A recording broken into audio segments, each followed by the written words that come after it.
پوچھا گیا آج کل کے نوجوان اسلام سے دور کیوں ہیں؟ بہت سی وجہ ہے۔ 97% لوگ عصری تعلیم حاصل کرتے ہیں، یعنی کالج میں جاتے ہیں، اسکول میں جاتے ہیں۔ وہ اسکول غیروں کے ہاتھوں میں ہیں، اور جو مسلم ہاتھوں میں ہیں وہاں پر جو ہے وہ دینی تعلیم کا کوئی معقول نظم نہیں ہے۔ یہ پہلی وجہ ہے۔ دوسری وجہ یہ ہے کہ تعلیم حاصل کرنے کا جو ذریعہ ہوتا ہے وہ مکتب ہے اور جمعہ کا خطبہ ہے بچوں کے لیے۔ تو مکتب میں جو پڑھانے والے لوگ ہیں وہ ایسے لوگ نہیں رکھے گئے ہیں کہ جن کے اندر صلاحیت ہو، بے روزگار ہیں، لہذا مکتب میں ان کو رکھ دیا گیا ہے، پڑھا رہے ہیں الف با تا سا جیسا دل چاہ رہا ہے۔ دوسری بات یہ ہے کہ جمعہ جن لوگوں کے ہاتھوں میں دے دیا گیا ہے وہاں پر دینی تعلیم ہر ہفتے اچھے انداز میں پیش ہو۔ کم سے کم ابھی بھی بھارت کا 70% مسلمان جمعہ پڑھتا ہے، کم سے کم۔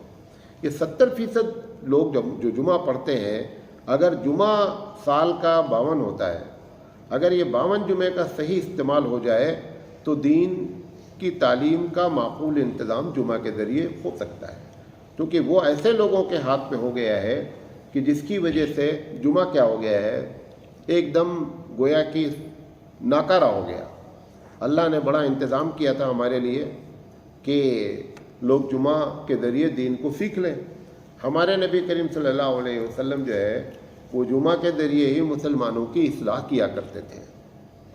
نبی کریم صلی اللہ علیہ وسلم نے مسلمانوں کی تبلیغ کے لیے کبھی کوئی سفر کیا ہو ایسی کوئی حدیث نہیں ہے۔ آپ کا 2 ہی طریقہ تھا، فجر کے بعد بیٹھ کر کے قرآن کریم کی کوئی آیت یا کوئی بات بتا دیتے تھے، اور جمعہ کے دن وہ باتیں کر دیتے تھے جس کی عوام کو ضرورت ہوتی تھی۔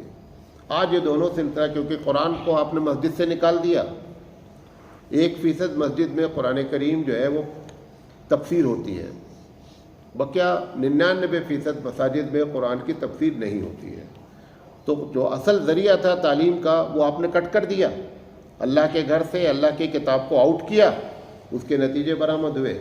اور دوسرا ذریعہ تھا کہ جمعہ کے ذریعے، وہ جمعہ آپ نے ایسے لوگوں کے ہاتھوں میں کر دیا ہے کہ جو ایسی باتیں کرتے ہیں جو نہ سر کی ہے نہ پیر کی ہے، کوئی قبر کی پوجا کروا رہا ہے، کوئی بزرگوں کے جھوٹے واقعات بیان کر رہا ہے، ایسی ایسی باتیں کی جا رہی ہیں جس کی وجہ سے نوجوانوں میں اسلام نہیں آ پا رہا ہے۔ آخری بات یہ ہے کہ کچھ وظائف اور فضائل ایسے بیان کر دیے جا رہے ہیں کہ بندہ سوچ رہا ہے کہ شارٹ کٹ سے نکل کے جنت پہ چلے جائیں گے، ضرورت کیا ہے اتنا سب پاپڑ بیلنے کی۔ ابھی میں آج ایک ویڈیو سن رہا تھا، مولانا صاحب کہہ رہے تھے کہ 70,000 مرتبہ اگر آپ کلمہ لا الہ الا اللہ پڑھ لیں تو آپ کی بخشش ہو جائے گی۔ تو پھر کیا ضرورت ہے 1 دن 2 دن کے اندر بیٹھ کر کے معاملہ اپنا حل کر لیں؟ 70,000 پڑھنا ہے، لا الہ الا اللہ محمد رسول اللہ پڑھ لیجئے بیٹھ کر کے۔ جب ہم نے یہ باتیں آپ کو بتائی ہیں کہ 70,000 مرتبہ کلمہ پڑھنے سے، چاہے روزہ نہ رکھے ہو، چاہے نماز چھوڑ رہے ہو، چاہے حرام کھا رہے ہو، لوگوں کا پیسہ لوٹ رہے ہو، 70,000 مرتبہ کلمہ پڑھ لو، معاملہ صاف ہو جائے گا۔ یہ شارٹ کٹ کا جو راستہ بتایا جا رہا ہے نا، یہ شارٹ کٹ کی وجہ سے بھی لوگ دین کی اصل بات سیکھ نہیں پا رہے ہیں۔ اچھا، کچھ فضائل ایسے ہیں جو بیان کیے جا رہے ہیں اور اس کی تشریح نہیں کی جا رہی۔ مثال کے طور پر ایک جمعہ اگر آپ نے نماز پڑھی تو اگلے جمعہ تک کے سارے گناہ کیا ہوتے ہیں؟ معاف ہو جاتے ہیں۔ جب اگلے جمعہ تک سارے گناہ معاف ہو گئے تو آپ نے جمعہ اس کو نمازی بنا دیا، وہ جمعہ آ رہا ہے، تمہاری وجہ سے آ رہا ہے۔ تم نے غلط تشریح، غلط معنی بتایا، تم نے حدیث غلط بیان کی۔ حدیث صحیح ہے، بولنا چاہیے تھا کہ ایک جمعہ سے دوسرا جمعہ تک اگر کوئی پڑھتا ہے تو گناہ صغیرہ معاف ہوتے ہیں، کبیرہ کبھی نہیں معاف ہوتے جب تک کہ بندہ توبہ نہیں کرتا۔ یہ بات آپ نے نہیں بتائی مولانا صاحب نے۔ تو جو ہو رہا ہے اس میں غلطی عوام کی نہیں ہے، کس کی ہے؟ جن کے ذمے اصلاح ہے، جن کے ذمے تبلیغ ہے، جن کے ذمے دعوت کا کام ہے، یہ لوگ صحیح معنی میں کام نہیں کر پا رہے ہیں۔